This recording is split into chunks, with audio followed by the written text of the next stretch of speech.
देखो स्टूडेंट्स, इस लिमिट्स के क्वेश्चन में एक्चुअली इस तरफ तो डायरेक्टली अगर 1 पुट करोगे तो ये बन जाएगा 6 पावर 1/3, 6 पावर 1/3 मतलब 0, और नीचे 5 पावर 1/2, 5 पावर 1/2, ये भी 0, 0/0 फॉर्म है। Is equal to term given the हुई है m/n समथिंग, और mn की वैल्यू फाइंड आउट करके यहां पे पुट करोगे तो हमारा बेसिक सा आंसर सॉल्व करके आ जाएगा। मतलब ये 0/0 फॉर्म है, तो 0/0 फॉर्म में सबसे इजी मेथड क्या होता है कि एल हॉपिटल रूल लगा दो। एल हॉपिटल रूल मतलब न्यूमिनेटर की अलग डिफरेंशिएशन, डिनोमिनेटर की अलग डिफरेंशिएशन कर दो। देखो इस केस में न्यूमिनेटर की अलग डिफरेंशिएशन करते हैं, डिनोमिनेटर की अलग डिफरेंशिएशन करते हैं।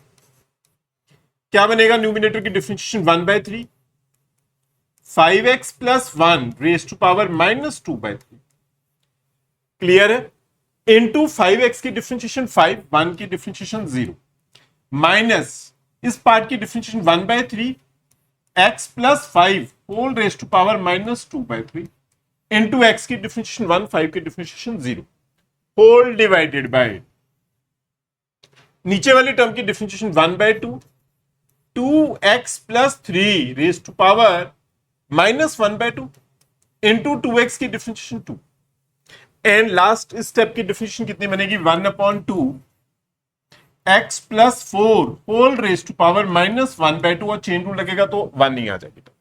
क्लियर है। अब इस केस में आप x की वैल्यू 1 पुट कर देते हैं, x की वैल्यू 1 पुट कर दो तो क्या बनेगी टर्म देखना प्लीज, 5/3, इसमें 1 पुट करोगे तो ये हो जाएगा 6 रेज टू पावर -2/3, ऊपर आना था डिनोमिनेटर में 6 पावर 2/3 हो जाएगा। क्लियर है, माइनस यहां पर 6 पावर -2/3 तो मतलब -1/3, 6 पावर 2/3 हो गया, होल डिवाइडेड बाय, इस केस में देखो 2 तो कैंसिल हो गया, ये फिर डिनोमिनेटर में आ जाएगा क्योंकि पावर नेगेटिव है। 1 पुट करोगे तो ये कितना बनेगा 1/√5 माइनस 1/2√5, 1/2√5 हो जाएगा। क्लियर है ना, x की वैल्यू 1 पुट करोगे तो 1/2√5 हो जाएगा। अब देखो ऊपर न्यूमिनेटर में 5 - 1 4, अब देखो क्या बनेगी टर्म, जो न्यूमिनेटर टर्म है ये तो बन जाएगी 4, डिनोमिनेटर सेम है ना तो डायरेक्टली सब्ट्रैक्ट कर दो, 3 6 raise to power 2/3 whole upon, देखो इसमें आप एलसीएम लगा दोगे 2√5 तो ये ऊपर आ जाएगा 2 - 1 तो कितना बन जाएगा 1/√5। ये स्टेप समझ में आया ना कैसे लिखा मैंने इसका एलसीएम लगा दिया, 2√5 2 - 1 हो गया तो 1/√5 हो गया।